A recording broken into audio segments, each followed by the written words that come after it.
Curhat anak sulung Rohimah Ali dan Kiwil, kebingungan cari uang saat ibu tinggal bersama suami baru di Turki. Nanda, putra sulung Rohimah Ali dan komedian Kiwil menceritakan kondisi keuangannya yang krisis setelah sang ibu menikah lagi. Diketahui, Rohimah Ali baru-baru ini pulang ke Indonesia setelah bercerai dari suami barunya yang merupakan warga negara Turki. 4 bulan pernikahan Rohimah dan Zeki, selama itu pula mantan istri Kiwil tersebut meninggalkan anak-anaknya.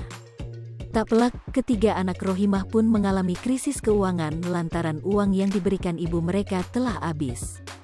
Apalagi, Rohimah yang kini memilih cerai menyebut bahwa suami barunya enggan menafkahi anak-anak Kiwil.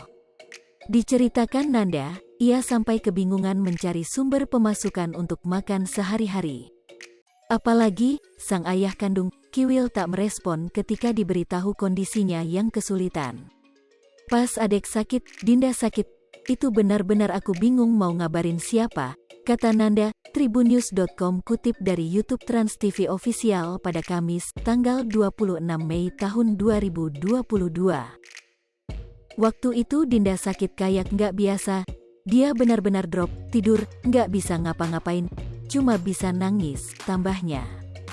Saat itu, Nanda pun terlintas untuk menghubungi Kiwil untuk meminta bantuan. Namun sayang, Kiwil tak kunjung merespon pesan WhatsApp yang dikirimnya. Ya udah aku pasrah aja, aku chat kabar di rumah kayak begini-begini. Semuanya aku laporanlah yang ada di rumah.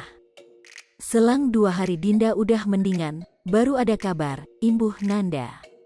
Meski tengah menjalani kondisi yang sulit, Nanda mengaku tidak pernah meminta uang pada sang ayah. Aku nggak pernah minta uang, tapi laporan keadaan rumah, nih uang tinggal segini, beras dan lain-lain, udah gitu aku laporan aja, tandasnya.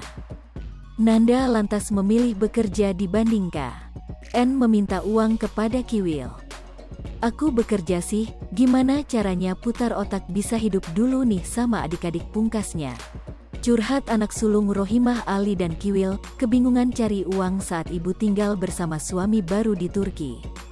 Nanda, putra sulung Rohimah Ali dan komedian Kiwil menceritakan kondisi keuangannya.